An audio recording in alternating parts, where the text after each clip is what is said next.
guys, and welcome to my review of One Piece 832 Germa Kingdom.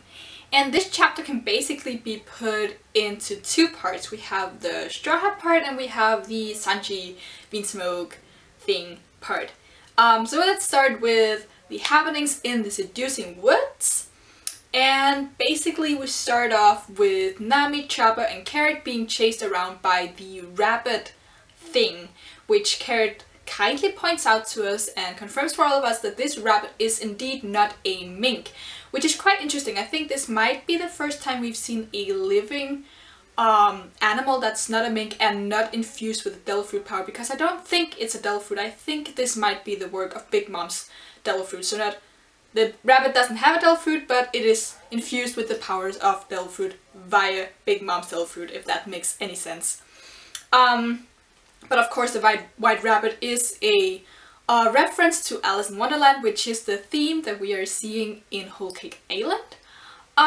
But they fight the rabbit for a bit, or Carrot does, and eventually it goes away and they think, okay, this might be the time to get the fuck out of these woods because this place is really weird.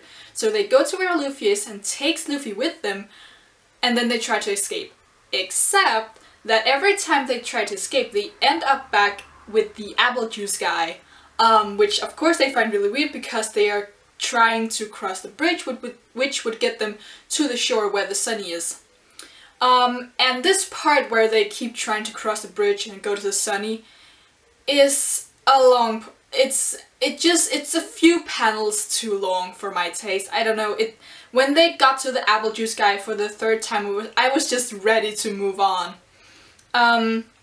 What is interesting though is that when they take Luffy with them, they accidentally, or not accidentally, I'm pretty sure this was the work of the Seducing Woods, but they take the fake Luffy with them, and we see a panel where Luffy is like, hey guys, that's not me, and then he gets gagged. And I can't figure out if it's another person taking him from behind, or by some magic it's himself who's like shutting himself up. I can't really tell.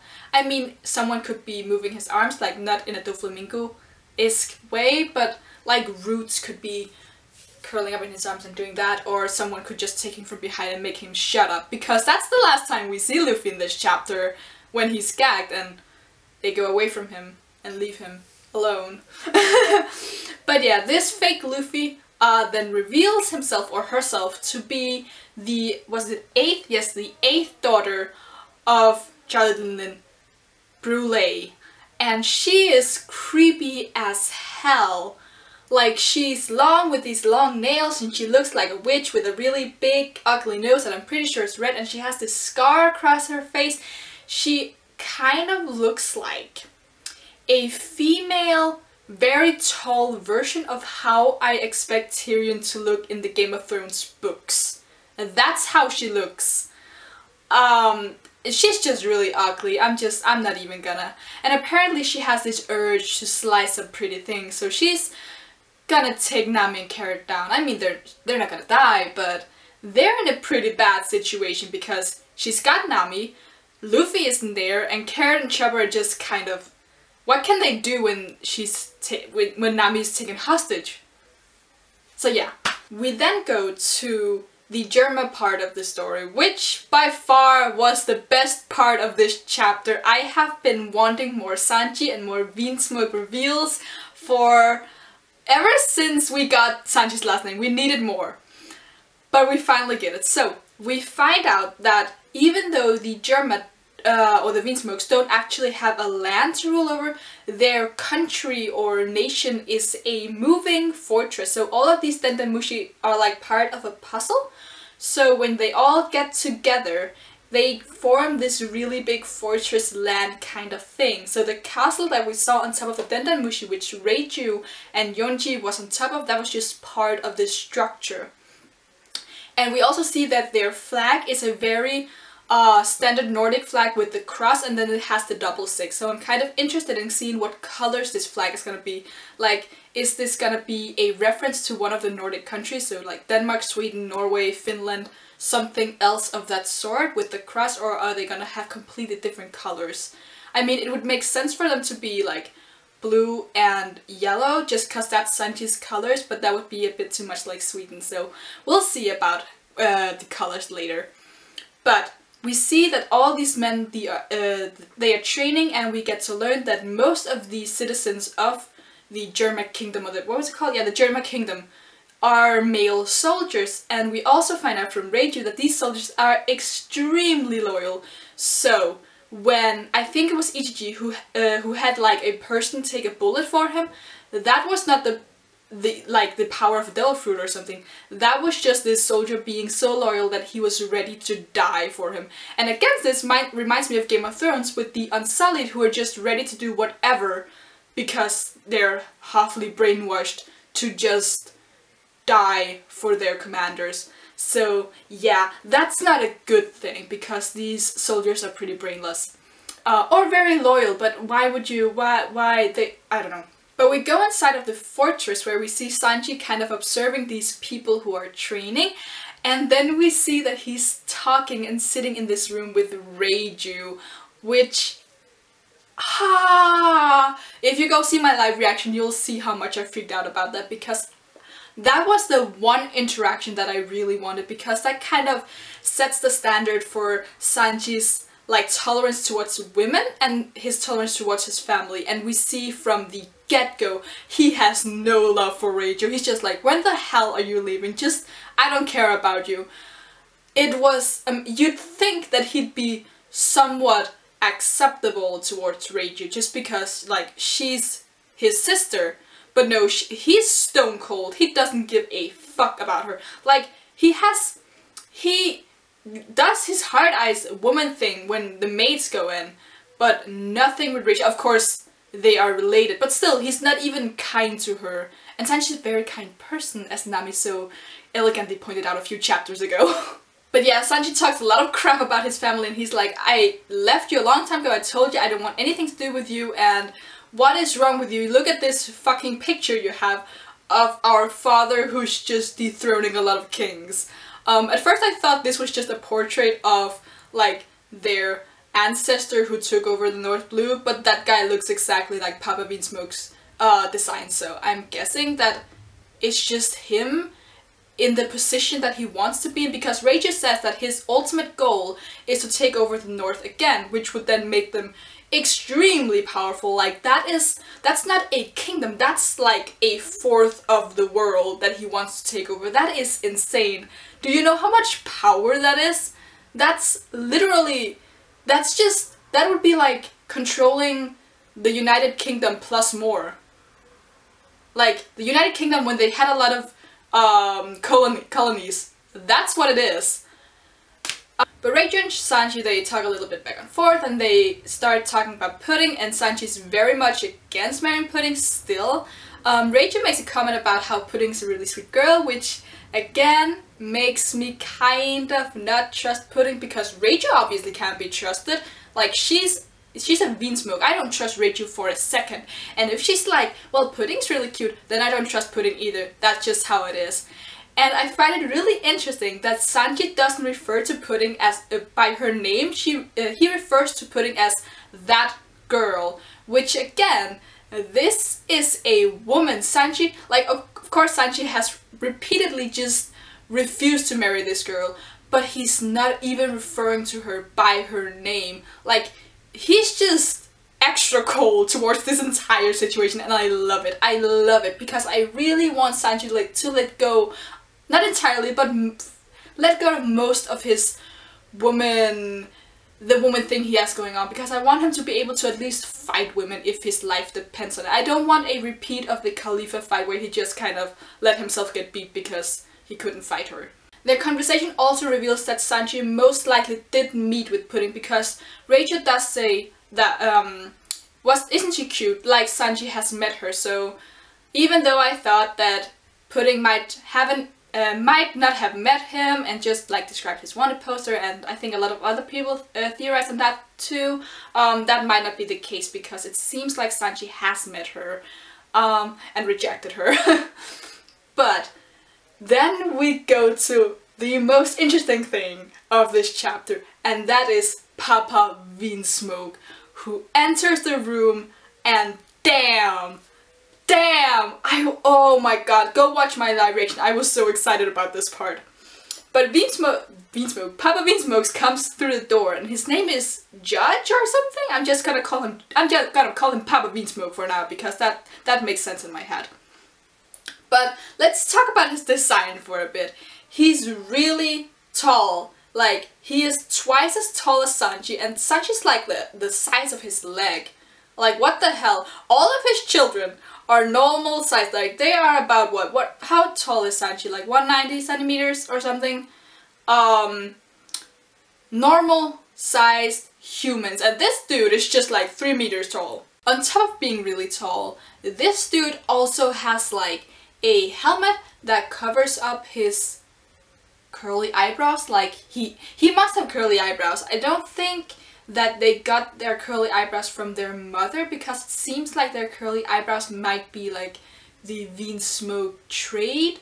So I don't think that their mother was like the head of the family, unless she's dead and then she passed on their like the throne or whatever to her husband.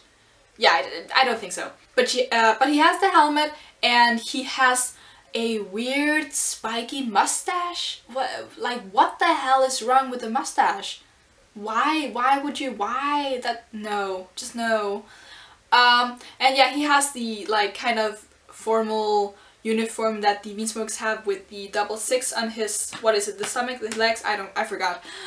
But Papa Vinsmoke enters, and he's like, son, and immediately Sanji's just like, don't you dare call me son. Even if I had a parent, I would not accept you as one. And I think this might refer to either one of two things. He might be referring to Seth, because he did say a parent, so I'm pretty sure he's just talking about one person he would accept as his parent. And I'd really love for that person to be Seth, just to get the fuck out of the blood relatives. So yeah, I'd love for it to be Seth, also because I think maybe Seth could be a part of his arc. Like, he might not appear in the arc, because I'm pretty sure he's still on the Barity, but he could appear in the form of like him being threatened, or the box that they would send him if he does not accept the marriage would be the head of Seth. But it could also refer to his mother, because a lot of people theorize that Sanji had a kind mother, because every mother in One Piece is a kind woman, and because of something she died, and that was what triggered his leave of the Vinsmoke family. I'm in the camp that thinks that he killed his mother because she was a bitch, so I really hope he's talking about Seth here, but we'll wait and see, because Mama Vinsmoke has still not made an appearance, which means that she's either being saved for last because of big reveal, or she's dead.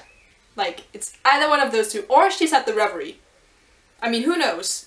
We are close to Reverie, we know this, and none of them are going to Reverie, even though they are invited, so we'll see where it goes. But yeah, Sanji hates his father, and Sanji's awesome this chapter. I love Sanji. I don't know if you can tell, I love Sanji a lot. Let's go to the ending of the chapter, because Papa Vinsmoke says, well, the only way that men can really talk is with their fists, or in Sanji's case, legs. Which means that next chapter we're probably gonna see Sanji get beaten horribly by his father. I don't think he's gonna win if they're gonna fight for real. Either he's gonna, like, he's just not gonna fight to not reveal his powers, because there's a chance that he knows, like, that the techniques that he's acquired over the years are some that are not like Vinsmoke material, so he might want to keep his cards close to his chest, or he just might not like win because his father is stronger than him. I mean, we're all expecting the Vinsmokes to be the main antagonists of this arc, so they have to be extremely strong. Also, he wants to take over the North Blue. You need to be strong to do that. But yeah, let's go back a few panels. I think these are the two last panels except for the last one, so like the third and second to last panel. And Papa Vinsmoke says something about Yonji. He's like, what did you do to Yonji? What you didn't do anything to Yonji. That boy has a formidable strength. And then Sanji says, well, that means that I'm even stronger, or something like that. And I'm just like, again, if you see my live reaction, you'll see how confused I was by this, because it has been a day since we saw Reiju and Yeonji meet with Luffy and company. So, in that time, what has actually happened? Has Sanji met Yeonji? Has he told him something? Has he done something? What was their relationship before Sanji left? Because at that point in time, if Sanji left 13 years ago, he would have been... How old would he have been? 9 years old. So Yeonji would have been even younger than that. 9? He must have been 8. I don't know. He was really young. Yeonji would have been even younger, and I don't expect Sanji to have blamed Yeonji for anything because he was so young. So maybe he's trying to manipulate Yeonji into going against their family or something. And it's also interesting how they start talking about like power levels and stuff. So not only does Papa Vinsmoke say that Yeonji has a formidable strength, like he's stronger than his other children. It's like he has formidable strength, and he's not like he has formidable strength like my other children. He's just, he has a formidable strength, which is like, so is this boy stronger than your expectations and stronger than your other children? But then Sanji says, I'm even more so. Is that him being cocky, or him being like, I never lost to any of my siblings before? Because here's just a theory, right? I'm just gonna put it out there. I really think that when they were younger, Sanji was the strongest out of all of them. First, I don't know why I think that. I feel like one of the reasons that he's been hiding from his family, and that they're so eager to get him now, because they could easily just have married off like Ichiji or Niji or Yeonji. Like, why not one of those three? The reason that they want Sanji is probably because he has some sort of power, and I think Sanji might be aware of this, and I think this power is something to do with his stupid fire, because if we go back to, I think it was 813, where he dropped the cigarette and just like, it exploded, basically. It lit a fire it shouldn't have lit because it's a cigarette. So I think Sanji might have some powers that the Vinsmokes want. Also, like, his eyebrows are different. They curl the opposite direction of all his other siblings. He has to be special in some way. Either that or it's just like a metaphor for him being the black sheep. But yeah, we end off with a fight coming. And I really hope that we pick up in the next chapter right where we left off, because I'm gonna be honest, I don't care about Luffy's group as long as we have the Sanji things. I don't care. The only acceptable things I would want to see next chapter that is not Sanji would be what the hell has happened to Jinbei, because why? What? I want to know more about Jinbei. Did he lose a limb? Did he become a cyborg fishman? I want that. What's up with Brook and Pedro? I do not think that we'll see Brook and Pedro for like the next 10 chapters or something. Like, we won't see them for quite a long time. But I'd not be against seeing them, because Brook and Pedro are like the two most interesting characters aside from Sanji. They have knowledge. Like, I don't think Brook has told us everything that he knows yet.